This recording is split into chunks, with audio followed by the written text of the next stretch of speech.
Bonjour les no-codeurs et les no-codeuses dans ce nouveau format de vidéo. Alors j'avais envie un peu de vous partager voilà mes petites bidouilles, voilà mes petits essais, mes petits tests d'application, d'outils no-code que je rencontre. Donc en tant qu'ergonome, ce que j'aime bien faire, c'est que quand j'arrive sur un nouvel outil, j'aime voir comment il fonctionne et si j'arrive à facilement le prendre en main sans lire la documentation. Alors les outils no-code sont des outils qui sont un peu complexes parfois à utiliser, hein, donc il faut quand même lire la documentation. Donc je m'amuse, je regarde quand même quelques petites vidéos et puis j'essaye de me connecter. Et je rentre pas dans les gros détails de la documentation pour voir justement les bases. Et le but aussi, c'est un petit peu de comparer. Alors, j'aime pas trop dire comparer parce que chaque outil a ses spécificités, ses fonctionnalités, sa façon, enfin, la logique en fait peut être un peu différente. Mais bon, on entend parler beaucoup d'outils comme Airtable, Make, Zapier et dans les alternatives françaises. Donc, avant, il y a aussi Softair. Dans les alternatives françaises, on a aussi Xar, on a TimeTonic, on a Zilio, donc il y a pas mal de choses. Et comme j'essaye voilà, de pouvoir proposer dans mes prestations que j'offre aux clients, dans les solutions numériques, des outils adaptés à leurs besoins, eh ben, c'est bien de connaître plusieurs outils et de voir comment ils fonctionnent, entre autres les alternatives françaises, parce qu'il y a aussi la question du RGPD, de la protection des données qui est importante. Et puis s'il y a des outils français, autant faire du made in France. Alors là, je prépare donc cette petite vidéo en direct, hein. C'est vraiment un peu enregistré en mode direct, comme si on était en live, et je vais vous partager un petit peu comment je me connecte et puis comment je bidouille un peu pour voir au moins les premières fonctionnalités. On va pas créer un outil ensemble ni un logiciel, mais on va essayer de voir, et puis je vais voir par rapport à d'autres outils que j'ai l'habitude d'utiliser comme Airtable ou TimeTonic. Voilà, on va voir un petit peu les comparatifs sur ces applications. Et puis si ça vous plaît, je ferai peut-être d'autres vidéos vraiment plus spécifiques sur la comparaison de fonctionnalités entre ces outils. C'est parti. Donc l'outil que je vais découvrir avec vous aujourd'hui, c'est Xar. Donc Xar, c'est un outil qui permet de créer des solutions numériques métiers, surtout des applications métiers, qui est vraiment bien fichu. Donc là, je suis un peu sur le site. Alors, ça, si vous avez l'habitude d'utiliser des outils comme Airtable ou TimeTonic, Airtable et TimeTonic se rejoignent un petit peu. Xar a vraiment une logique, je trouve, assez différente. Et dans le peu d'utilisation que j'ai fait et de ce que j'ai vu, alors là, je vais mettre en pratique avec vous, parce que j'ai regardé des vidéos quand même sur YouTube autres, mais j'ai pas vraiment bidouillé dans le logiciel. Et parce que je vous avoue que la première fois que je suis arrivé sur Xar, je trouvais que c'était très compliqué, sans lire la documentation, de créer une application. Autant sur Airtable et TimeTonic, sans lire la documentation, en 10 minutes, j'avais créé quelque chose. Autant sur Xar, j'ai bidouillé, et au final, je suis allé voir quand même des vidéos YouTube pour comprendre au moins les bases, parce que le vocabulaire est assez éloigné, la logique d'utilisation aussi, de ce qu'on peut connaître déjà en tant qu'outil. Donc Xar, c'est quand même une application, un outil qui est utilisé par de grosses entreprises quand même, et qui permet de créer donc des outils en drag and drop, c'est ce qu'ils expliquent. Donc c'est de façon sécurisée, on peut se connecter avec d'autres applications. Alors si je devais faire un comparatif, c'est jamais évident de comparer encore une fois les applications entre elles, mais si je devais faire un comparatif, je dirais que Xar, c'est un peu un Airtable TimeTonic Softair. Voilà, qui permet donc de créer donc ce front, cette façade de l'application, et les bases de données en fond qu'on va gérer. Donc c'est vraiment un peu comme si on crée du software avec cet espace un peu de site web, avec des pages, des boutons. On peut intégrer donc des tableaux qui viennent de données externes. Donc c'est vraiment plutôt bien fichu. Là, il vous donne des exemples. Là, on peut gérer des devis et factures. On peut aussi générer des documents. On peut gérer des stocks. On peut créer des CRM. Donc ça, voilà, il y a pas mal de choses. Alors ça, c'est possible aussi de le faire avec Airtable ou TimeTonic, par exemple, là. Mais c'est que la partie présentation des interfaces est beaucoup plus poussée. Et puis bon, c'est un peu le software français pour cette partie-là, je trouve. N'hésitez pas à me dire en commentaire de la vidéo s'il y a des choses que vous voyez, ou si vous n'êtes pas d'accord avec ce que je dis, bien sûr, hein. Parce qu'encore une fois, je suis en mode découverte sur ces outils, je ne les ai pas approfondis. Mais c'est quand on est dans le no-code ou qu'on démarre, je dis toujours, moi je suis un peu une moldue. Quand je fais les lives pour l'association No Code France aussi, c'est les astuces d'une moldue. Parce que j'ai pas toujours le langage des développeurs, des startups, etc., etc.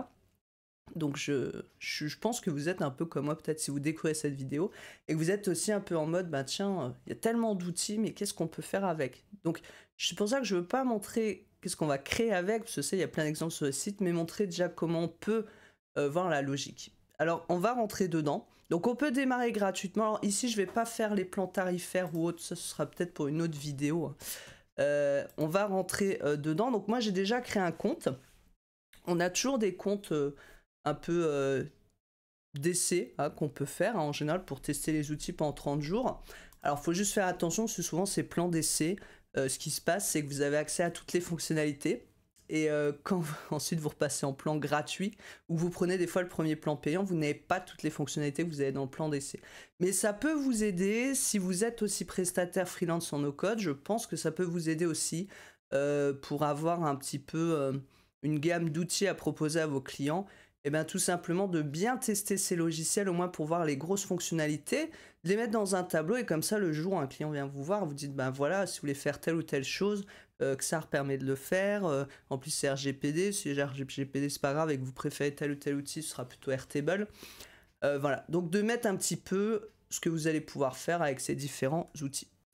Je me mets en tout petit en haut à droite. Bien intéressant de me voir, ce qu'on veut voir ici c'est l'application bien sûr. Alors, on va déjà ajouter une application. Alors, par rapport à Airtable et TimeTonic, ce que je vois un petit peu au terme du vocabulaire pour vous aider, parce que des fois on a du mal à s'y retrouver, sur Airtable, on va avoir des workspaces qui sont des espaces de travail. Et on peut avoir un workspace payant, un workspace gratuit. On va pouvoir partager chacun des workspaces, donner des droits avec des licences différentes. Dans ces workspaces, on va avoir des bases de données. Et dans ces bases de données, on aura nos tables, voilà, tout simplement. Et dans un workspace, on pourra avoir plusieurs bases de données. Sur TimeTonic, c'est un petit peu la même logique, sauf qu'on n'aura pas plusieurs workspaces, on aura ce qu'on appelle des espaces de travail, mais c'est pas tout à fait comme les workspaces dans Airtable, puisque dans TimeTonic, ces espaces de travail sont plutôt les bases. Donc on peut avoir plusieurs bases différentes. Et par contre, par rapport à Airtable, ce qui est pas mal, c'est qu'on peut les interconnecter facilement entre elles. Sur XAR, on est vraiment dans une logique d'application, je trouve. Donc là, en fait, on a un tableau de bord et on va pouvoir créer une application. Et cette application va permettre de gérer plusieurs données. Donc là, on est entre la workspace, la base. Enfin, c'est un peu un workspace l'application qui a une base de données à l'intérieur. Et on va pouvoir créer plein de données. Donc, mais c'est plutôt, pour moi, l'application, c'est plutôt l'interface plus la base. Et c'est ce qui diffère un peu dans XAR. Donc on va ajouter une application. Donc ici on va mettre un nom. Donc je vais mettre application test PsychErgo. Et là je vais mettre test PsychErgo. Alors attention quand vous mettez le nom, parce que ce que j'ai bien compris de XAR, je sais pas pourquoi je dis XAR, c'est qu'ici une fois que vous avez mis un nom de domaine, vous ne pouvez plus le modifier. Donc pensez à bien le noter, mais voilà, vous faites des tests, mais voilà, si vous travaillez avec d'autres personnes, pensez à bien mettre le bon nom parce que vous ne pourrez plus le modifier. Ensuite, là, il me demande de mettre un logo et la couleur, choisir la couleur. Donc ça, encore une fois, je suis dans une version d'essai, donc j'ai accès à tout, mais normalement, si je dis pas de bêtises, le design, la personnalisation sont dans les plans payants. Donc j'ai mis mon logo et puis je vais mettre une couleur. Donc moi, je suis plutôt dans le bleu. Voilà. Créer l'application. Donc là, ça va assez vite, ça me crée l'application. Et donc là, j'arrive voilà, sur une page blanche. Vous voyez, c'est un petit peu ce qui va différer avec... Donc on n'est vraiment pas comme dans Airtable ou TimeTonic, c'est-à-dire qu'ici, on est vraiment comme dans du software plutôt, je trouve, c'est-à-dire WeWeb. Mais je n'ai pas encore utilisé WeWeb, parce que c'est vrai que c'est assez compliqué à prendre en main. Mais voilà, là, je suis sur une page blanche, enfin, j'ai des exemples. Je vois que j'ai pas mal de menus. Et je vous avoue, quand on arrive ici, on est un petit peu perturbé au début si on ne sait pas comment utiliser XAR et qu'on ne comprend pas sa logique. Et c'est pour ça que on va voir ensemble un petit peu. Je vais aller dans les menus en essayant de me rappeler ce que j'ai vu dans les vidéos pour voir si c'est assez facile, même si je trouve, de mon humble avis, bon après c'est une habitude, c'est comme dans tout, mais je trouve que XAR, c'est un peu compliqué au niveau de sa logique et du langage, parce qu'on verra par exemple les workflows, qui sont des parcours, donc il y a cette cet esprit de parcours, mais on peut créer plusieurs workflows dans plusieurs bases, dans plusieurs tables, et il n'y a pas forcément la logique de la base de données, on va le voir, parce qu'on peut créer directement une table vide en partant du front, en fait, ici. Hein, donc on va voir un petit peu ça ensemble. Alors juste, voilà, ici, je vais retourner dans la page d'accueil, c'est un petit truc intéressant que j'avais vu sur leur présentation dans les options. Alors, je ne l'ai pas ici, c'est bizarre. Non, si je vais dans éditer, je vais là. Alors peut-être que la vidéo n'est plus d'actualité, mais il me semble qu'on pouvait ici donner accès, quand on crée l'application, redonner l'accès à un client par exemple pour transférer l'application. Alors j'ai peut-être pas cette option, parce que c'est peut-être dans des plans business ou autre, je ne sais pas. À valider et à vérifier. Donc comme je vous disais, ici je vais tricher un petit peu, je vais quand même regarder mes petites notes, même si le but c'est de voir, voilà, sans lire de documentation, comment utiliser un outil, puisque encore une fois, je trouve que XAR, au niveau de l'ergonomie, de la prise en main, est assez complexe. Si on ne lit pas la documentation, on ne peut pas en 2 minutes, voilà, faire un petit test, faire une table, parce que la logique diffère un peu, même si on peut faire des choses. Ici, on voit que on peut assez facilement, on peut ajouter des lignes, on peut ajouter des colonnes, donc ça me fait penser ici, voilà, plus à la conception d'une page web quand on utilise des outils comme Divi ou autres sur WordPress ou dans d'autres applications ou dans Softair. On va créer, voilà, une mise en page pour mettre des informations, donc ça on comprend assez vite.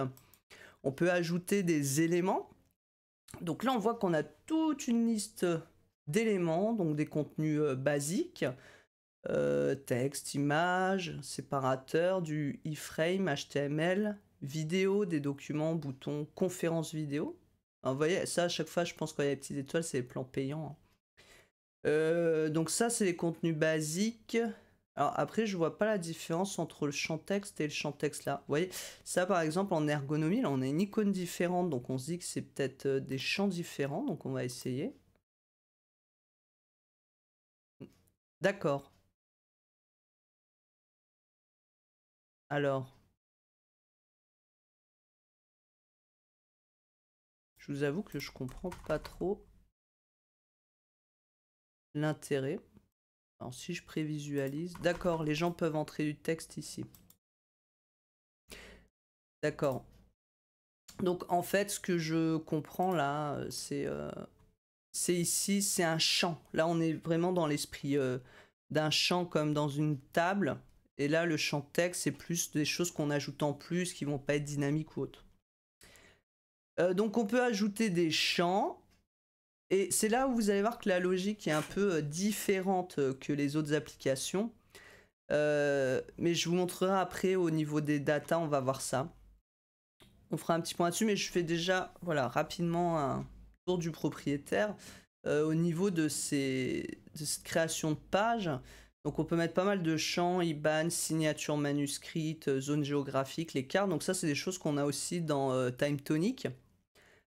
Ou pour la partie front, si on veut utiliser avec Airtable par exemple, pas utiliser Softair ou avec TimeTonic pour faire des applications mobiles avec Zilio qui permet aussi de faire des signatures manuscrites. On a des liaisons, alors ça les liaisons, j'ai eu un peu de mal à comprendre au début comment faire justement la liaison entre des tables et entre des données. Et en fait ça va être dans cette partie là. C'est un peu les link record dans Airtable. Et même dans TimeTonic, ça a aussi un terme différent, c'est tableau lié, je crois, quelque chose comme ça. Donc voilà, on voit qu'on a des liaisons. Et ensuite, on a une bibliothèque où on peut faire... donc là, c'est un peu les vues qu'on peut avoir dans TimeTonic ou les vues dans les différents formats dans Airtable. Là, les tableaux, planning, donc plutôt calendrier, les cartes, Kanban... planning de ressources, où vous savez, un peu les timelines, des listes de chat, des tableaux utilisateurs, ça c'est assez poussé. Je pense pas que j'en parlerai là, mais ça permet de créer ses propres tableaux de gestion de droits des utilisateurs, et ça ils en parlent dans des vidéos démos. Donc là on est juste vraiment dans la prise en main, la première fois qu'on arrive sur l'outil, un petit peu comment on va se débrouiller. Et donc ça c'est les nouveaux éléments, et donc on a des éléments existants. Donc ça c'est les éléments qu'on a dans les tables. Alors justement, quand on arrive ici, moi ce qui m'a un petit peu perturbé, C'est que je suis là, mais je sais pas trop en fait. Je vois données là, je vois data ici à gauche. Donc je me dis mince, je me dis comment ça fonctionne. Donc on regarde un petit peu. Alors on va aller voir. Hein. Là dans data, je vois, c'est la forme de table. Donc on est bon, on est dans une sorte de base de données. Et donc j'ai deux bases, nom du parcours. Donc ça, les parcours, on va voir un petit peu après à quoi ça correspond. On a des parcours d'inscription, donc ça, parcours d'inscription. Alors, je vous invite, quand vous utilisez, à ne pas supprimer ces tables, parce que moi, je l'ai fait. Et en fait, c'est ce qui va gérer les logins des utilisateurs. Sur ça, on peut faire des pages login avec les utilisateurs. Donc, on a les data ici, et là, on va pouvoir ajouter ou importer des tables. Donc, on peut créer une table vide, on peut importer des données. L'importation des données, donc c'est assez simple. Là, on peut mettre du CSV, du Microsoft Excel, du Google Sheet, de la base Airtable, Apple Number, autre source. Alors, si je fais base Airtable, par exemple, en fait, on copie-colle les données. Alors, je vous avoue que j'ai pas trop compris, parce que CSV, c'est pareil, on va copier-coller les données, donc ça fonctionne pareil. Si je fais Microsoft Excel, là, par contre, on peut importer un fichier. Et oui, je veux annuler l'import. Ensuite, rapidement, donc là on a le front, on a vu, hein, on peut ajouter des données, on peut ajouter des pages, on peut ajouter des sous-pages. Donc comme si on créait un petit site web en fait. Hein.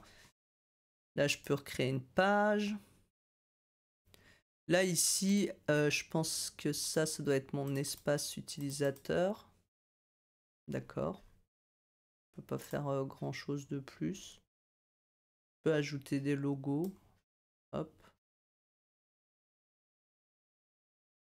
Alors c'est pas mal parce que vous voyez ça fonctionne vraiment comme du cliquer déplacer en fait. Hein. Je peux cliquer déplacer. Là je peux mettre un menu. Ah bah en fait ça me met le même. Donc ça c'est le menu utilisateur si je mets là. Voilà donc on peut choisir de le mettre. Voilà juste on fait des petits cliquer déplacer. Puis on peut s'amuser quand même à changer, ajouter des colonnes. Donc ça c'est plutôt assez simple. On a beaucoup de possibilités du coup. Et ici, donc si je suis sur ma page 1, hop, je peux cliquer déplacer ici mon logo aussi.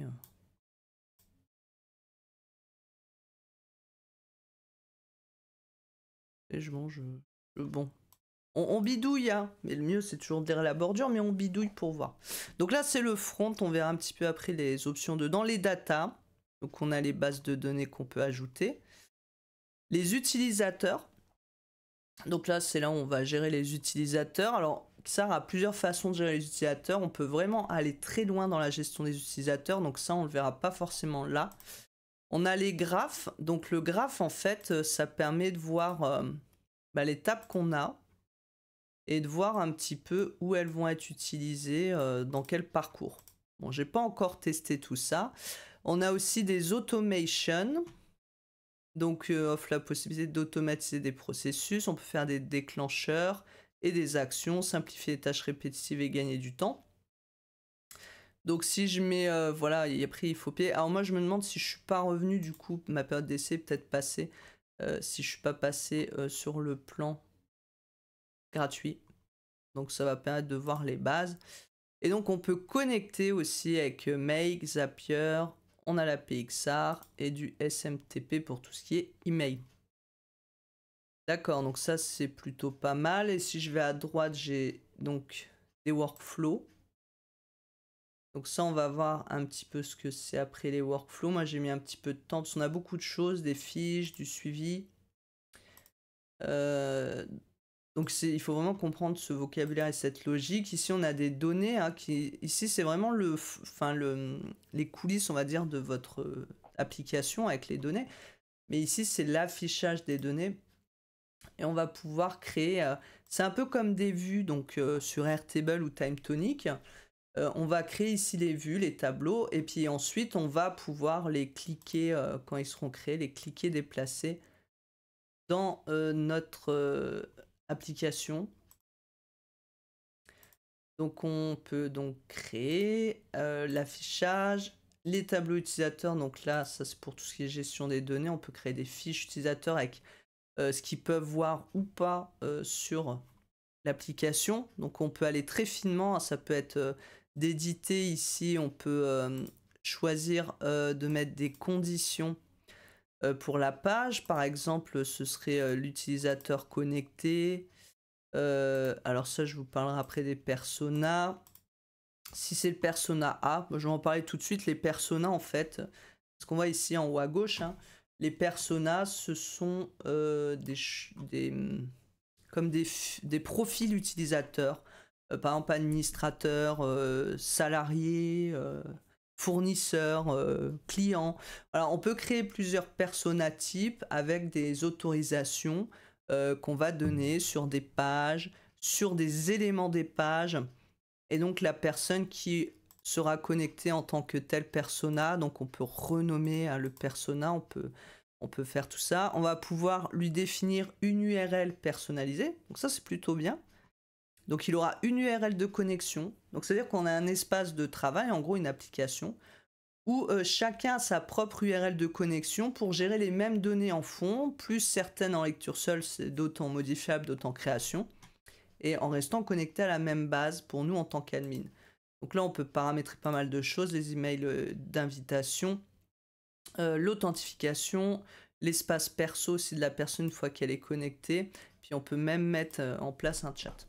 Voilà. Je montre rapidement les fonctionnalités, parce que ça, c'est un peu plus poussé. Moi, je veux juste vraiment qu'on voit après un petit peu les bases, mais vous voyez que la gestion utilisateur, on peut faire beaucoup de choses. Ça peut être au niveau de les pages, ça peut être donc au niveau du persona où on va définir, on va créer un persona et on définira, hop, je crois que c'est... Non, bah en fait c'est juste on donne des noms et après on donne accès à certaines choses. Mais ça peut être aussi, si je dis pas de bêtises, des champs, règles. Donc là moi j'ai pas accès, mais on peut ajouter des règles sur les champs. Donc dans les plans payants, on va dire, bah tiens, dans mon espace ici visuel, hein, public ou privé, ben, ce champ-là, il sera conditionné pour sa visibilité à un certain type de persona ou à certaines conditions. Donc on peut vraiment faire vraiment beaucoup de choses à ce sujet. Et donc ajouter les pages, donc je vous disais, comme sur un site web. On peut aussi ajouter ici, alors on va regarder un petit peu, alors ça je vais supprimer, on va regarder un petit peu plus, je vais me remettre sur la page 1, je vais tout supprimer, voilà. Donc on va voir si je crée un petit peu ici une ligne, on va mettre une colonne, d'accord, donc c'est assez simple. Après, alors ici si je clique là, bon, je peux faire plus, ajouter des éléments des colonnes. Donc là on a vu, on a les contenus basiques, donc on peut mettre des images, du texte. Là c'est pour des champs. Et donc je vous disais qu'on a les champs existants. Là vous voyez, on a des bibliothèques. Je vais dans tableau, ben forcément j'ai pas de tableau. Les champs existants, donc ici il me remet ici dans les tableaux, vous voyez. Il m'a fait un tableau en fait, mais j'ai pas de données dedans. On va voir ça rapidement. Ici, dans les données, j'ai donc les champs existants. Donc là, on voit, on a email, nom, numéro de mobile, prénom, texte. Alors si je mets email, nom... Alors là, ça me fait, on peut créer voilà, des formulaires en fait directement sur des pages. Hein. Mais en fait, ces données, elles viennent donc ici des data, email, nom, numéro de mobile, prénom, texte. Vous voyez. Alors... Non, mais il me semblait que c'était là, dans le parcours d'inscription. Ah ouais, ça, je ne vois pas d'où ça vient. Bon. Ça, il faudra lire dans la notice. Alors, après, au niveau du partage, hein, alors ce qui est pas mal, c'est qu'on peut... Alors, je vais ajouter une ligne. On a aussi la possibilité de mettre des données dynamiques. Par exemple, ici, on va mettre un texte. Je vais mettre... bienvenue. Je sais jamais s'il y a un E ou pas, bienvenue. Et si je veux mettre le prénom de la personne qui est connectée, ici, on peut toujours ajouter des variables. Et ensuite, on a juste à cliquer. Donc là, c'est les variables des utilisateurs. Donc je vais prendre le prénom. Donc ça, je pense que c'est dans dans les utilisateurs. Oui, qu'on a les infos en effet. Vous voyez, c'est ici qu'on a récupéré. Donc si je mets par exemple ici Persona 1.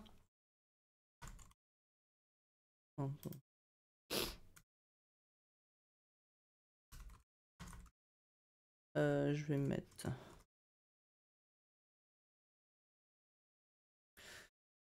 Texte. Vous voyez, tout à l'heure, j'ai rajouté un champ texte. En fait, ça me l'a ajouté directement ici. Alors, ça, c'est important quand même à savoir. Alors, je vais le supprimer. Je voulais vous en parler des champs. Donc, je retourne juste dans le front pour vous montrer bienvenue prénom. Et si je prévisualise... Alors, il me met rien. Alors, il me met rien parce que j'ai pas créé encore d'utilisateur. Je pensais ouais, qu'en ajoutant là, ça l'ajouterait, mais non. Alors, ça, c'est pareil. Il faut avoir en détail comment ça fonctionne, mais c'est vrai que du coup je trouve que ce n'est pas forcément hyper ludique pour cette partie. Alors comment on va voir pour les utilisateurs? Alors si vous faites partager, ça c'est important, c'est que quand vous cliquez sur partager, il va vous demander donc de partager l'accès à cette persona. Donc on peut soit ajouter nous-mêmes ici un utilisateur, soit on peut faire des personas privés ou on peut copier le lien du parcours. Et si je l'ouvre à côté, ben on va le tester. C'est-à-dire que les personnes, la première fois qu'ils vont se connecter, vont arriver ici sur un espace, si on souhaite qu'ils se connectent comme ça. Et cette page, on peut la modifier ici. On peut modifier le formulaire. Donc c'est vraiment comme un petit site web. Donc parcours d'inscription. Ça, c'est la table en fait qu'on avait. Hein. Persona 1. Et donc on a les informations. Ensuite, paramètres de l'inscription. On va pouvoir choisir le mail qu'on va envoyer. Ça sauvegarde et on va pouvoir rediriger. Donc ici, on redirige vers l'espace personnel, il y a etc. Enfin, on peut ouvrir des fiches, on peut faire pas mal de choses. Donc c'est très bien, on redirige vers l'espace personnel. Donc on va le faire comme si j'étais un utilisateur. J'ai entré mes informations, je fais continuer. Et donc maintenant, il va me demander de finaliser mon inscription avec mon mot de passe. Donc là, on voit que pour le mot de passe, hein, c'est pas mal sécurisé. Donc 8 caractères, une majuscule, un chiffre. On va mettre ça pour voir. Voilà. Hop.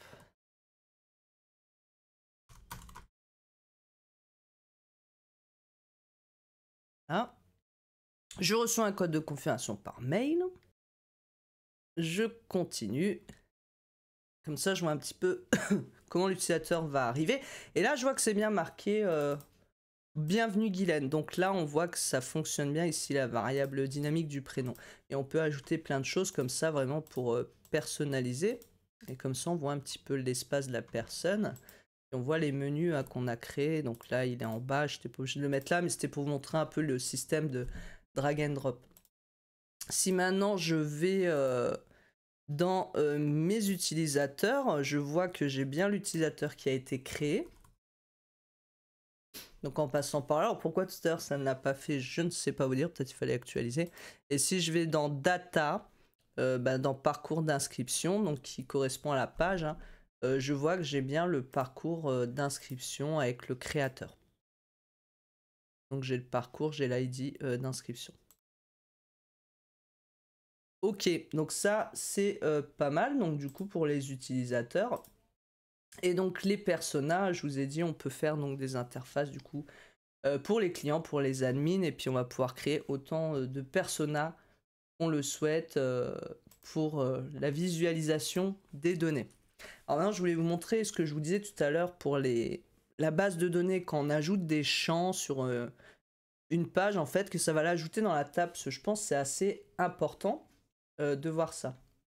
Donc ça, la data, c'est vraiment la logique un peu de l'application.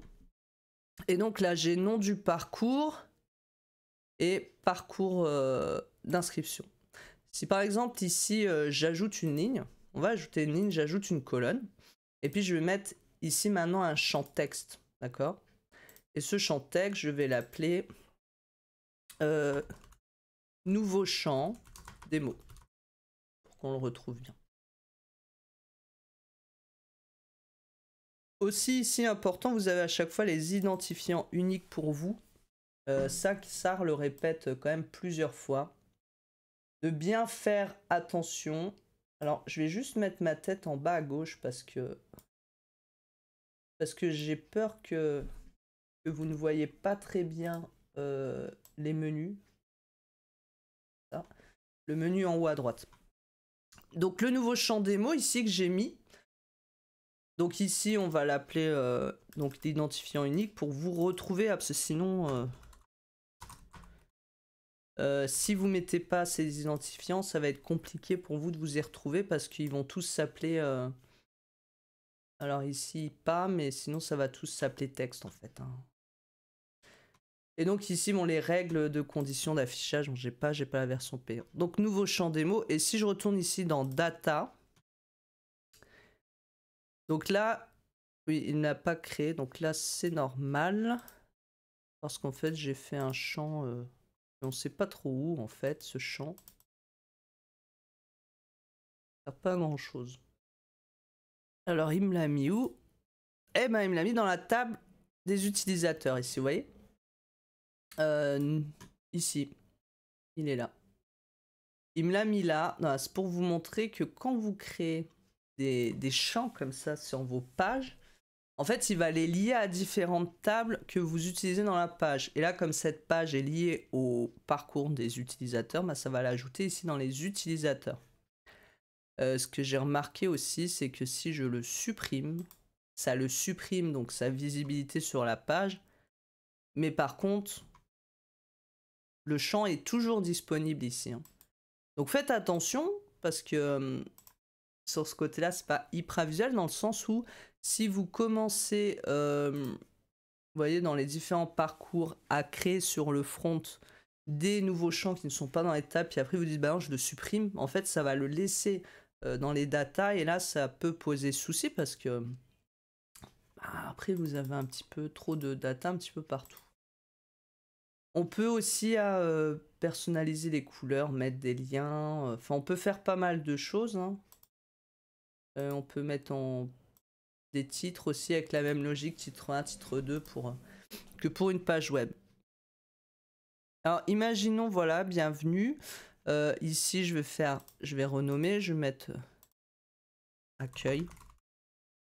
Vraiment pour l'exemple rapidement, hein, parce que sinon la vidéo va durer 3 heures et que Xar a fait de très bons tutos, donc je vous laisse regarder. Là, je teste en débutante sur la plateforme. Accueil, et puis là, je vais mettre tableau. Voilà, je vais l'appeler tableau juste pour voir. Donc, ce qui est pas mal, c'est qu'après l'application, on peut ajouter des boutons. Donc, par exemple, ici, je vais faire plus, je peux ajouter un bouton. Et ce bouton, en fait, ben, je vais l'appeler tableau. Donc je vois que ça, je crée en même temps que vous. Hein. J'ai juste regardé une vidéo YouTube, donc j'essaye de me rappeler et de voir. Et je vois que c'est assez intuitif quand même. On va rediriger du coup vers une page. On peut rediriger, on va parler du workflow. Un lien externe ou une page. Là, je vais rediriger plutôt vers une page. Et je vais choisir ma page tableau. Donc je vais tester. Donc je fais prévisualiser tableau. Ok. Alors peut-être si je teste avec le lien, des fois c'est mieux de tester avec le lien de l'application. Voilà, là ça fonctionne. Donc vous pouvez garder le lien ouvert de votre application et comme ça quand vous faites des modifications, vous pouvez retester en actualisant. Donc ce qu'on va faire maintenant dans Tableau, en fait je vais créer rapidement, on va voir si je peux créer rapidement une petite table. Je vais pas en apporter une, je vais en créer une. On va créer une table vide pour voir comment ça fonctionne. Donc, on voit qu'on a des... D'accord, la colonne ID, créer-le, modifier le créateur qui s'affiche directement. Donc ça, c'est plutôt bien. Bon, par contre, on peut les modifier. Non, on peut pas modifier ces colonnes. Hein. Par contre, je vois qu'ici, on peut les afficher ou pas. Donc, on va ajouter voilà, des champs. Alors, qu'est-ce qu'on a comme type de champ? On a du texte, des nombres, single select, multi-select, paragraphe, URL, durée, compteur. Le compteur, c'est count dans Airtable. Date, date et heure, plage de date. Plage de date avec heure. Ça, c'est pas mal aussi l'histoire des plages de date qu'on n'a pas forcément dans Airtable et qu'on n'a pas, je crois, dans TimeTonic. Email, téléphone, fichier, adresse, IBAN. Donc ça, je pense que c'est des champs cryptés, peut-être. Je ferai vraiment en détail. Je sais que sur TimeTonic, on peut mettre des champs cryptés. Ça, c'est pas mal. Et on va voir les liaisons. Donc on va faire 2 tables. Et qu'est-ce qu'on va faire comme table? On va faire une table client et entreprise. Enfin, le truc basique, en fait, pour voir un petit peu les liaisons. Donc là, je vais mettre un champ. On va voir ça, comment ça fonctionne. Donc je vais mettre nom, prénom. On va pas faire nom et une prénom. Je vois que je peux choisir. Alors, je vais peut-être zoomer parce que c'est peut-être un peu petit chez vous. On va zoomer comme ça. Nom, prénom, champ requis. Je peux modifier la catégorie du champ. Alors, champ utilisateur, champ... Bon, là, il vous explique des choses. On va faire simple. Champ requis, je peux dupliquer, supprimer. Donc, je peux mettre s'il est requis ou pas. Voilà. Nom, prénom, on va ajouter un champ...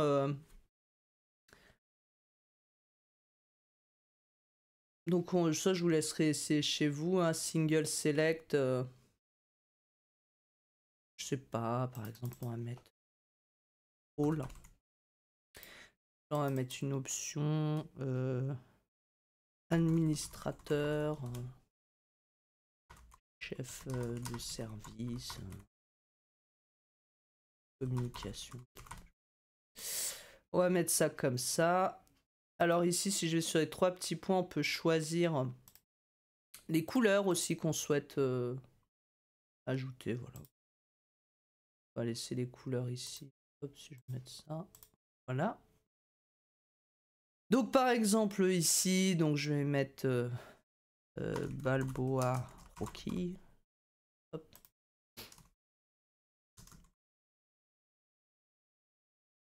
Donc Balboa Rocky. Le rôle, on va dire il est administrateur.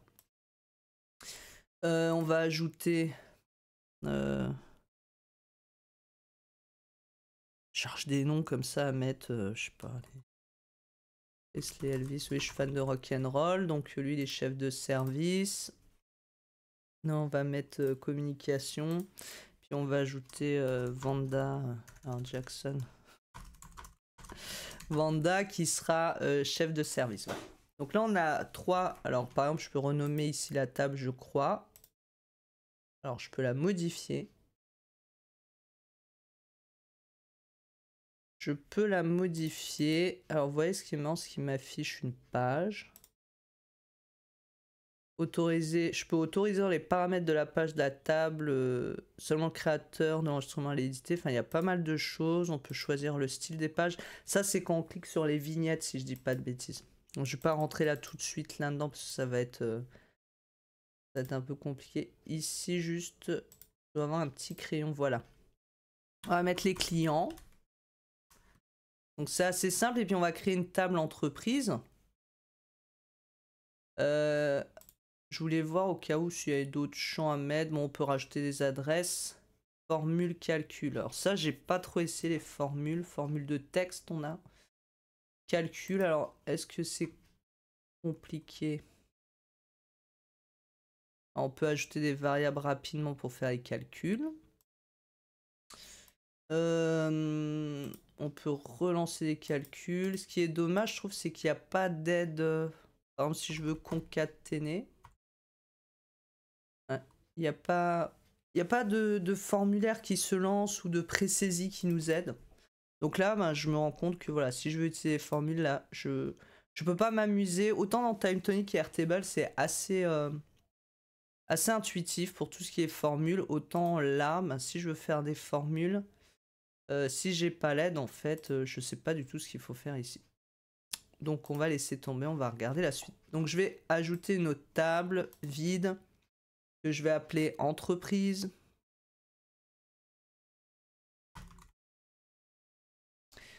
Et ici, je vais juste mettre un champ nom, prénom, nom, entreprise. C'est tout. Bon, après, c'est assez simple à créer la table, on voit. Hein. Maintenant, du coup, ce que j'aimerais bien, c'est... Alors, je vais enlever les colonnes là.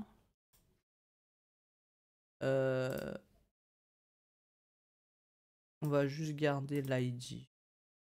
Et entreprise, pareil.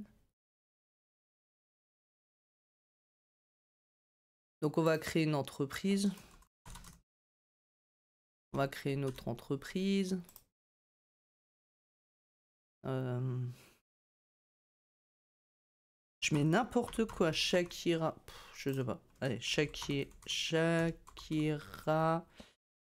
Enterprise. Là, je sais plus comment ils font, un truc comme ça. Voilà, donc là, j'ai mes entreprises. Maintenant, ce que je veux, ben, c'est... Je veux lier ces deux tables. Donc, dans Airtable, c'est ce qu'on appelle les link records. Après, on peut faire les lookups, là, les colonnes liées. Ça se fait assez simple aussi dans TimeTonic avec la liaison des tables et des colonnes. Alors ici, comment ça fonctionne? Donc je pense qu'il va falloir ajouter un champ. Alors j'ai plusieurs champs, liaison utilisateur. Alors je ne sais pas en détail ce que veulent dire ces champs. Donc on va déjà essayer la liaison simple. On est là en mode découverte. On va mettre lien vers entreprise. D'accord. Lié à la table. Donc bah, la table entreprise. Le champ affiché, bah, le nom entreprise. Donc ça, c'est le champ principal qu'on va afficher. Et enregistrement récupéré. Donc là, on peut choisir si c'est les enregistrements créés par l'utilisateur qui est connecté ou de groupes d'utilisateurs connectés, parce qu'on peut créer des groupes. Bah là, pour l'exemple, on va mettre tous les enregistrements, ok. Et donc, si je regarde ici, c'est ce qui m'a un peu perturbé, c'est que autant dans Airtable ou TimeTonic, quand vous créez les champs liés entre les tables, vous avez une nouvelle colonne qui se crée dans le table, bah pas ici. Donc là, si par exemple je mets voilà, Vanda Jackson est chez Shakira et les deux là sont chez Sun Studio dans l'entreprise. En fait, quand je vais dans l'entreprise, je vois pas ces éléments. Je ne les retrouve pas. À moins que j'ai loupé quelque chose, mais en tout cas en essayant comme ça sans lire la doc. J'avoue que c'est un peu perturbant.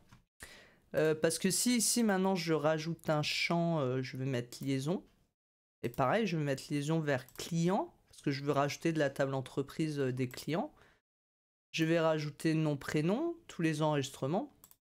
Mais en fait, vous voyez ici, j'ai pas mes clients qui sont attachés. Vous voyez, c'est pas la même logique que dans Airtable ou TimeTonic. Hein. Parce qu'ici, si du coup je mets Rocky Balboa chez Shakira, donc là, vous voyez, je peux en mettre qu'un. Bah, là, en fait, ici, il est toujours chez Sun Studio. Hein. Alors, on a les liaisons simples, on a aussi... on va modifier la catégorie du champ. Non, je vais refaire un champ. Ce que je voulais voir, c'était la liaison multiple. Parce que là, du coup, c'est... Donc, si je remets client, le champ affiché, donc nom, prénom. Donc ici, si je fais ça, est-ce que je peux en créer... Ah, là, je peux en cocher plusieurs. D'accord. Liaison multiple, donc là, je peux cocher... Mais j'ai toujours ce problème que c'est pas lié directement visuellement dans les tables. Donc ça, je vais fouiner un peu parce que je vous avoue que en début sur Xar, en fait, c'est assez perturbant. Donc je vais enlever ces colonnes comme si elles n'y étaient pas. Voilà, on va rester dans la simplicité de ce qu'on a fait, puis ce sera des choses à checker un petit peu en détail, mais voilà ce qui peut un petit peu perturber quand on démarre. Là, vous voyez, si je vais dans la partie graphe, alors ça, c'est une nouveauté récente chez Xar, c'est que j'ai mes tables schématisées, donc ça, c'est plutôt bien, parce qu'on a les parcours, on peut tout déplacer, et ici, je vois que bah, j'ai ma table client, et je vois que j'ai une relation, donc je la vois ici visuellement, je ne la vois pas ici sur les datas visuellement, mais je vois dans la partie graphe que j'ai une liaison. Voilà, donc ça, c'est juste du visuel. Mais c'est déjà très bien.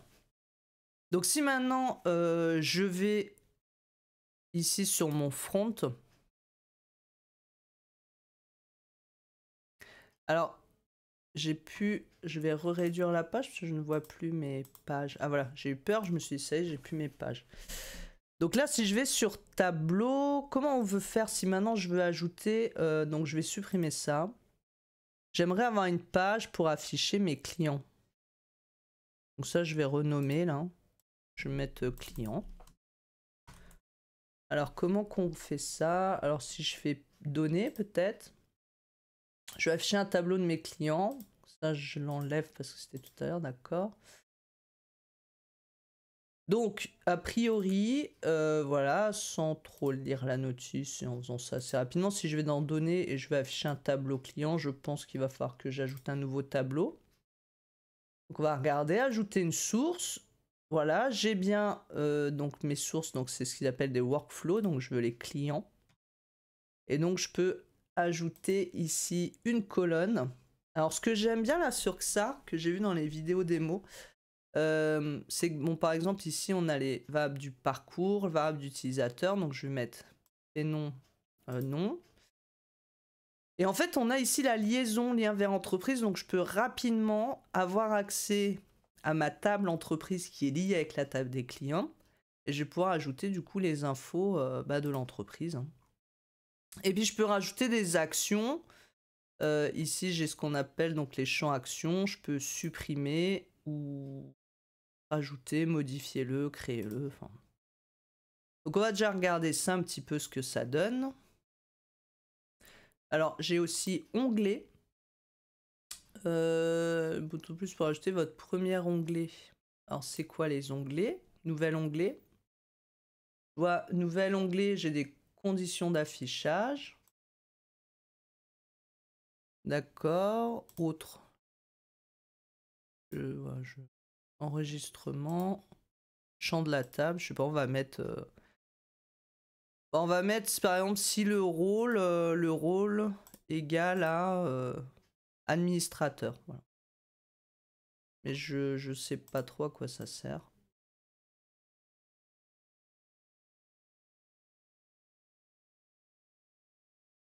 Je vous avoue que bon, à voir en détail.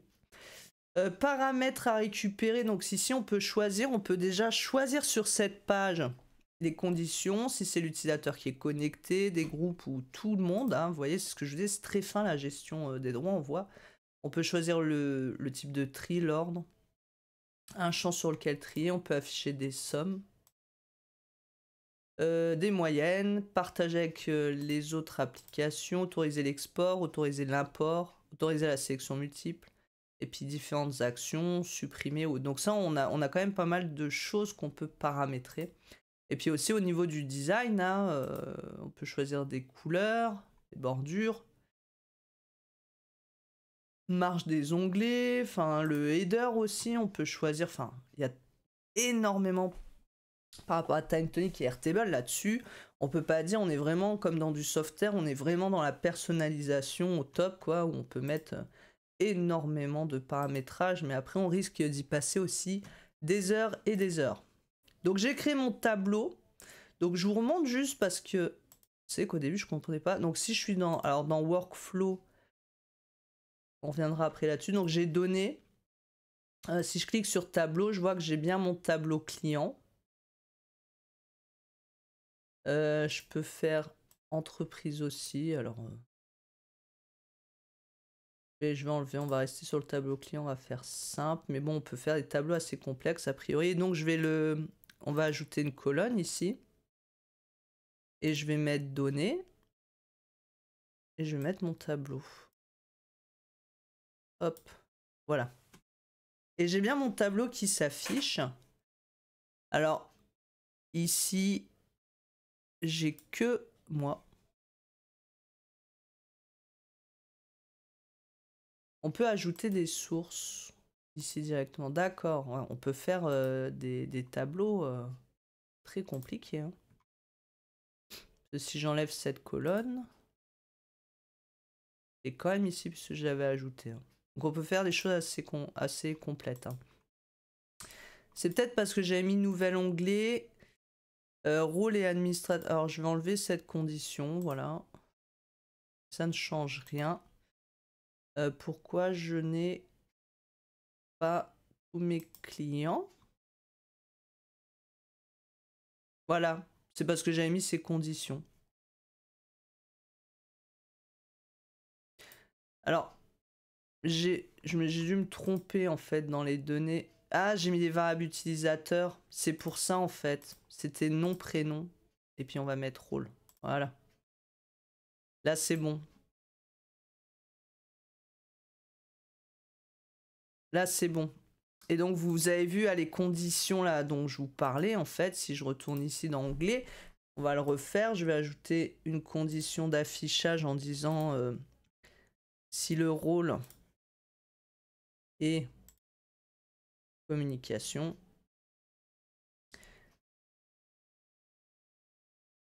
Est-ce que ça... Non, ça change rien.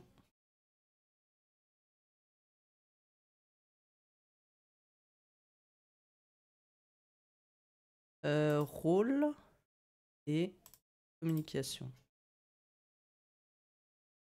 Voilà. Et donc là, je pourrais me dire, bah voilà, je vais faire des vues comme ça avec des onglets où je décide, bah là, c'est tel rôle, là, c'est tel rôle. Enfin, on peut faire des choses très poussées. Donc c'est pour vous montrer rapidement, voilà, qu'on peut se débrouiller. On peut afficher que les enregistrements créés par l'utilisateur en cours ici. Enfin, on a vraiment beaucoup de choses qu'on peut faire. Alors si je vais revoir dans mon application, donc si je vais dans tableau, voilà, j'ai bien mes clients qui s'affichent. Et puis je peux les supprimer. Donc là par contre, on ne peut pas les modifier.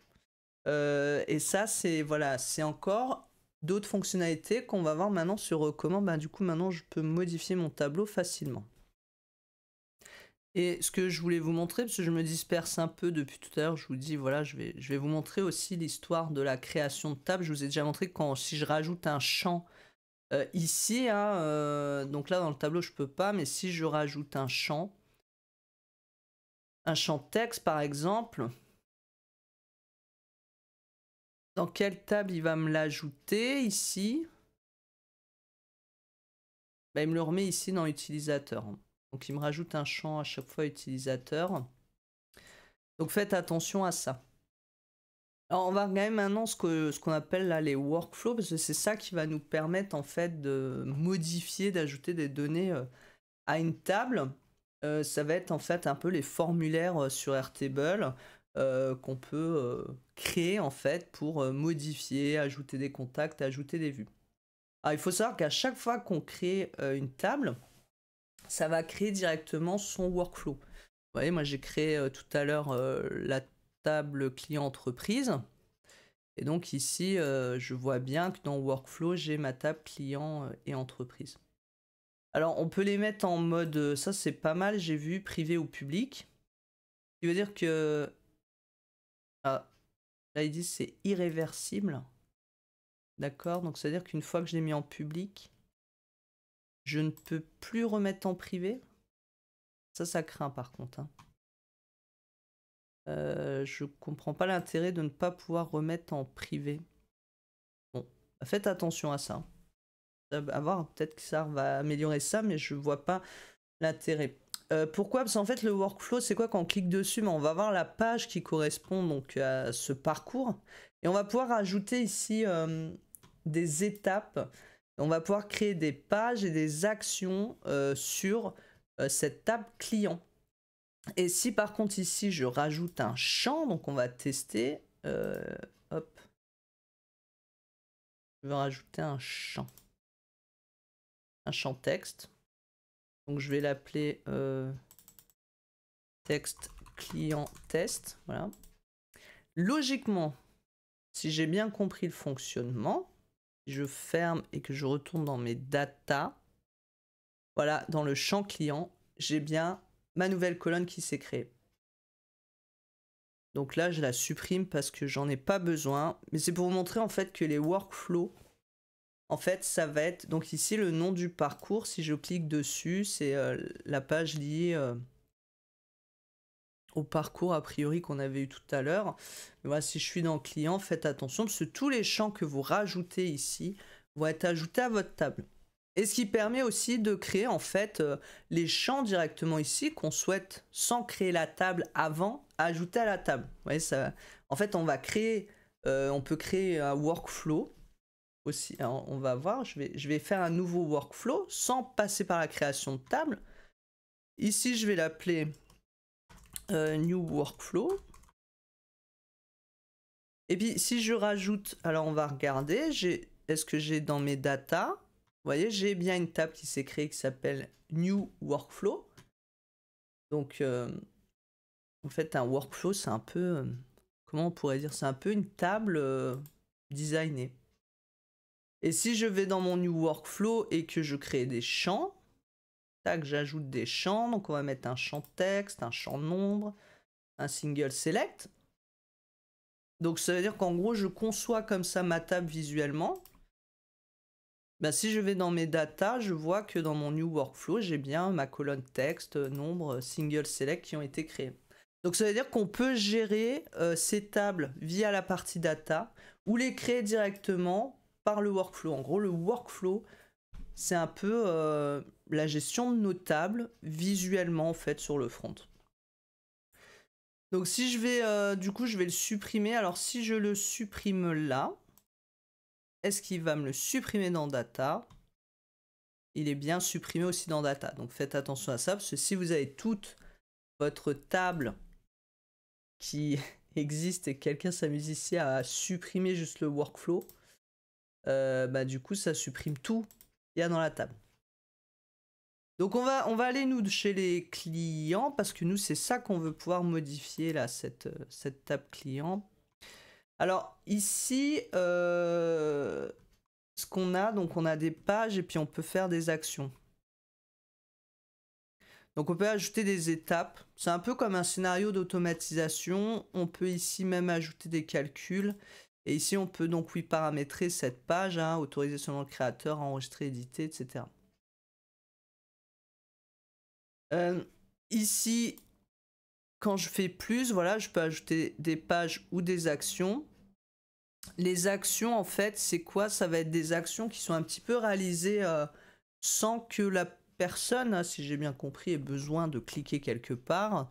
Par exemple, ça va être une redirection qu'on va faire automatiquement une fois que ça a sauvegardé l'enregistrement, par exemple vers l'espace personnel. Où on a d'autres types d'actions. On va pouvoir créer un document. Ça, c'est pas mal. On peut créer des documents comme sur TimeTonic directement en natif. Ça, c'est vraiment bien fichu. On peut faire des scénarios conditionnels, mettre à jour des champs, ajouter à des groupes, faire la signature électronique. Et on peut faire des boucles. Alors ça, sur TimeTonic aussi, pour ceux qui veulent gérer des documents, genre des factures, des devis ou autres, avec plusieurs lignes, ou des comptes rendus d'intervention et tout, avec plusieurs articles. Ça, c'est vrai qu'on peut le faire aussi sur les deux, et ça, c'est plutôt bien. Supprimer, activer, désactiver, créer un QR code, créer un ICS si on veut. Ça, on peut le faire aussi sur TimeTonic, hein, pour envoyer un mail avec le rendez-vous directement dans l'email, pour l'ajouter à l'agenda.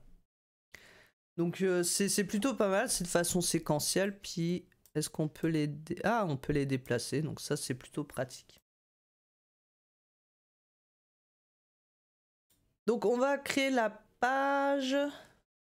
Donc je pense qu'il faut que je crée la page. Donc on va créer, c'est une sorte de formulaire, hein, je vous disais, qu'on va créer. Donc je vais supprimer tout ça. Hop, je vais enlever mon zoom.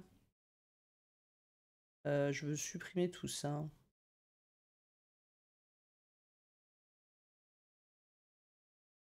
Voilà. Le bouton là, a priori, continuer vers, rediriger vers l'étape suivante. Donc on peut faire des boutons redirigés vers des étapes, d'autres workflows, donc c'est plutôt sympa. Je vais ajouter ici une ligne avec une colonne. Et donc on va ajouter des données, je suppose. Alors est-ce que c'est comme ça qu'il faut faire? Oula. Non. Ah, il faut juste cliquer dedans. Existant. Nous, on veut ajouter donc le nom-prénom. Vous voyez, j'ai failli me faire avant encore. Nom, prénom, rôle et lien vers l'entreprise. Voilà. Donc, si je prévisualise, Je vais mettre nom, prénom, rôle, lien vers l'entreprise. Bon, je sais pas pourquoi il me le trouve pas. Si je fais continuer, là, on va essayer plutôt là. Oui, alors il faut que je fasse un bouton sur la page du coup pour avoir accès au formulaire. Je vais fermer ça, d'accord. Donc je commence à voir un petit peu la logique. Comment on quitte là. Ici, du coup, il faut que j'ajoute un bouton, si je comprends bien. On va ajouter un bouton. Et on va le rediriger vers un workflow. Donc soit en pop-up, soit nouvelle page. Donc je vais l'envoyer vers le workflow qu'on vient de créer là, client. Et je peux même designer le bouton, bien sûr. Alors est-ce que je peux pas l'ajouter dans le tableau, d'accord. Et puis là, on va le renommer, on va mettre ajouter client. Ok. Je réactualise. Ici, donc je vais aller dans mon tableau. Ajouter client. Et là, j'ai ma petite pop-up qui s'ouvre, super. On va mettre un nouveau client. Sortir tous les noms du rock'n'roll. On va le mettre en communication et lien vers l'entreprise. Donc on peut mettre. Est-ce que je peux mettre un nouveau? Youpi. Non, là je peux pas créer de nouveau lien. Donc ça, il y a peut-être des fonctions à mettre en place. Hein. Il faudra bidouiller. Continuer. Là, normalement, il devait me rediriger vers l'espace personnel. C'est fait. Je vais dans client et je vois que j'ai bien Chuck Berry qui a été créé. Donc ça fonctionne. Donc voilà, le workflow, c'est vraiment ça. C'est le petit formulaire, on va dire, ici pour ajouter un client. Mais moi maintenant, j'aimerais bien aussi modifier un client. Alors comment on fait pour modifier un client qui existe? Parce que là, au final, le workflow,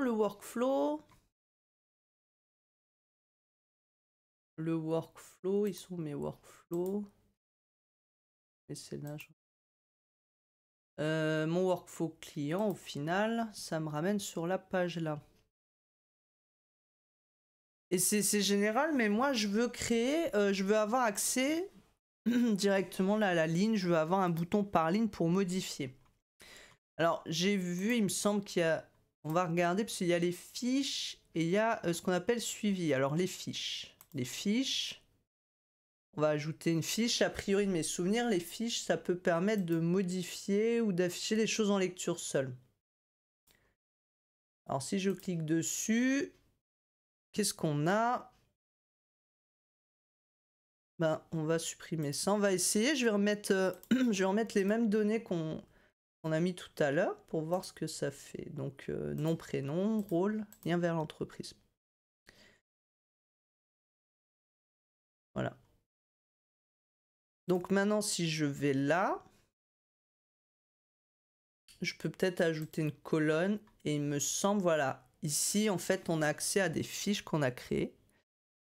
Ah, je pouvais créer des fiches là directement ici. Donc si je mets fiche client, ça m'a ajouté la colonne fiche client. Alors on va tester. Donc je suis sur client. Et donc je vois que là, j'ai fiche client, Elvis Presley. Si j'ouvre la fiche, ok. Donc là, j'ai créé une fiche de modification. Elvis Presley, communication, je peux modifier les infos. Après, il doit sûrement y avoir des paramétrages plus approfondis, mais bon, c'est pour comprendre déjà la logique. La vidéo, elle fait déjà 1 heure, après on va y passer. Des plombes. Donc on peut faire comme ça, a priori, on peut faire des fiches différentes, je pense, par espace, hein, avec différents droits. Donc après, on a aussi les suivis. Alors les suivis,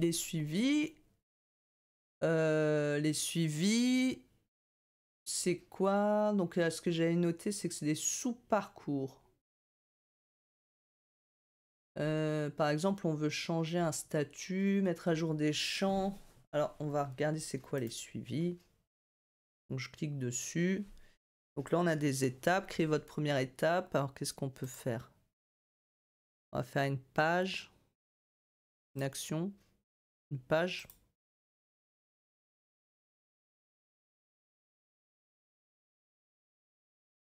ou des actions. Par exemple, je vais plutôt ajouter une action. Par exemple, on veut changer un statut, mettre à jour les champs. Alors, mettre à jour les champs. Et par exemple, je mets modifier si le champ... on va mettre n'importe quoi parce que j'ai pas mis de statut. Hein. Je sais pas si le rôle il change. Donc on va mettre... si le rôle est administrateur... on va modifier quoi? On va modifier... on va mettre n'importe quoi. Lien de l'entreprise.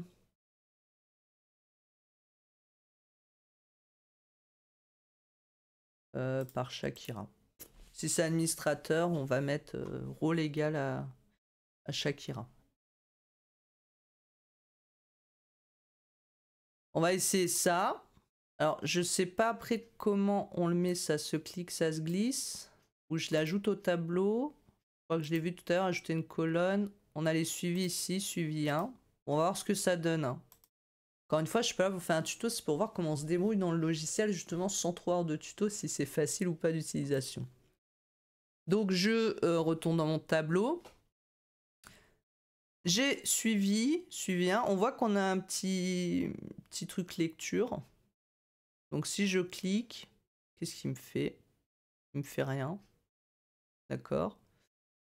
Si je mets, donc j'avais dit le rôle administrateur. Ce qui est juste dommage, c'est qu'on n'a pas non plus de bouton pour vérifier que c'est bien sauvegardé. Vous savez, pour confirmer, annuler.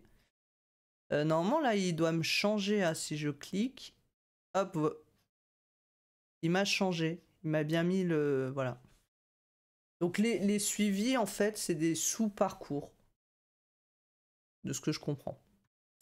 Et je pense qu'on peut faire, suivant si c'est le statut, on appuie et puis ça doit changer directement des informations au niveau des suivis. Donc c'est plutôt pas mal. Et après, alors là, j'ai vu aussi qu'il y avait quelque chose d'assez poussé. C'est que vous pouvez aussi, par exemple, pour faire les factures, donc vous pouvez créer plein de workflows. Donc par exemple, un workflow de facture. Et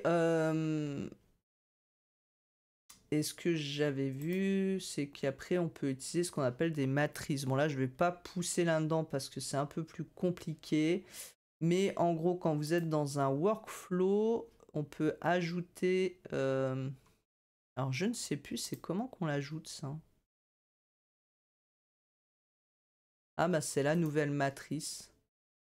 On peut ajouter des matrices comme ça qui vont être des genres de tableaux qu'on va... par exemple, je vais mettre... On va pouvoir ajouter des tableaux. Bon là, je vais pas parler de ça en détail, mais c'est déjà pour voir à la base. Est-ce que XAR est facile d'utilisation? Est-ce qu'on peut facilement faire une application sans rentrer dans les gros détails d'automatisation ou autre, mais pour afficher des informations, gérer des informations, les supprimer, faire des liens entre elles? Alors je dirais que oui, que je trouve que c'est assez simple d'utilisation une fois qu'on a compris le vocabulaire et le fonctionnement. Donc là, alors les parcours, je ne sais pas. Hop. C'est quoi ça? Ouais, ça, il faudrait lire la notice. En fait, si on rentre directement sur l'outil sans comprendre ce que sont les parcours, les personas, les workflows, donc les parcours, la gestion des données, c'est vrai que ça peut être compliqué. Hein. Il faut déjà avoir une appétence avec tout ça quand même. Si on a fait un peu d'Airtable ou autre avant, ça peut aider aussi, mais vous voyez qu'on peut être vite perdu. Là, je vais faire une vue Kanban, tiens, pour essayer sur les clients ou les entreprises. On va faire une vue Kanban par entreprise. Les colonnes, on va mettre link client. Et là, c'est quand on clique, et bah tiens, on peut rediriger vers un workflow, et du coup, bah, ce sera le workflow entreprise. Site des cartes, là, on peut mettre une variable dynamique, on va mettre le nom de l'entreprise. Champ utilisé pour afficher les étiquettes. Ah oui, alors ça, c'est intéressant aussi pour les Kanban. Alors, je vais zoomer. Alors ça, vous le retrouvez plusieurs fois dans Xar, c'est qu'on peut ajouter des champs dynamiques directement. Là, en fait, si je mets mon affichage, donc je vais aller dans Données, vous voyez, j'ai créé un Kanban là. Si je le clique et je le glisse, en fait, il n'y a rien. Il n'y a rien parce que ici, j'ai pas mis ce qu'il y avait dans la description. En fait, là, il va falloir le créer, contrairement à Airtable ou TimeTonic, on va juste sélectionner ce qu'on va afficher. Là, il va falloir ajouter les variables. Donc, par exemple, nom de l'entreprise. Et ensuite, on va mettre... Alors, c'est dommage, je peux pas mettre... Voilà, bon, il y aura juste nom de l'entreprise. Nouvelle entreprise. Donc, on peut désactiver l'ajout de carte. D'accord, alors est-ce que ça marche maintenant? Colonne. Il n'y a pas de colonne.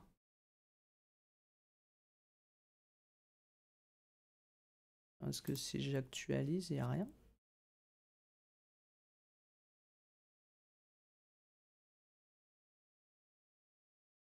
Ah, je sais pas ce que c'est.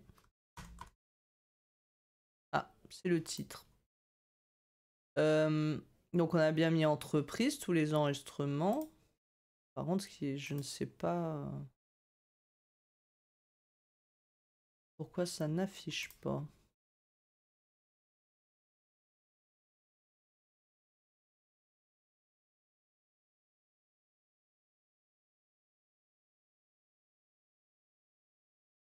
Ouais, c'est pas forcément très intuitif, hein. Bon, je ferai pas de Kanban cette fois-là parce que je ne veux pas qu'on y passe 3 heures, mais je voulais déjà voir un petit peu. Ah bah si, là ça le met. Alors là ça le met pas, mais là ça le met bien. Bon, là j'ai bien mes clients, les résultats. Et donc si je clique ici, nouvelle entreprise, donc du coup ça m'emmène vers le workflow nouvelle entreprise que je n'ai pas fait, hein. Si je vais ici sur le workflow entreprise, je n'ai pas créé, donc ça ne marche pas. Par contre, ce qu'il faudrait que je fasse plutôt dans ce parcours, mais on va le faire. Ah, ça il me l'affiche. C'est qu'on va pas envoyer vers entreprise, mais vers client, et on va mettre nouveau client.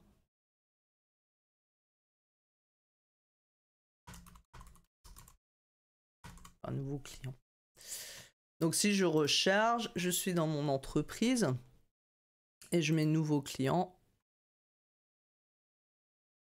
Alors, nouveau client, pourquoi ça m'envoie pas vers le bon workflow? Et là, c'est dommage qu'on ne puisse pas ajouter les variables. Peut-être qu'il faudrait faire différemment, hein. On clique sur le bouton, accéder. Ben oui. Bon. À voir en détail le Kanban, comment ça fonctionne. Donc là, il n'y a plus rien.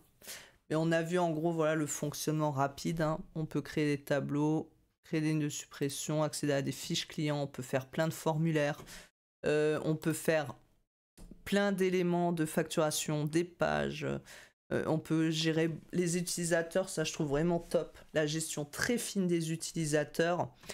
Et puis ça permet voilà, d'éviter peut-être d'utiliser pour certaines applications du Airtable, ou du TimeTonic plus du Softair ou du web. On peut faire déjà pas mal de choses en utilisant Xar. Donc ça, c'est plutôt bien. Après, forcément, là, je suis pas rentré dans le design et dans les fonctionnalités avancées. Mon but de ces petites vidéos bidouillage, c'est vraiment de voir, voilà, je teste une nouvelle plateforme, j'ai envie de voir comment elle fonctionne. Et je vous partage avec moi, parce que je pense que quand vous allez arriver dessus, vous allez vous poser les mêmes questions, ou peut-être avoir les mêmes problématiques. Et donc la partie automatisation que je ne peux pas vous montrer, mais que je vous invite à utiliser dans vos plans d'essai. N'hésitez pas à me dire voilà, si ça vous a plu en tout cas, si vous aimez bien ce format, et puis peut-être que j'en ferai pour d'autres outils.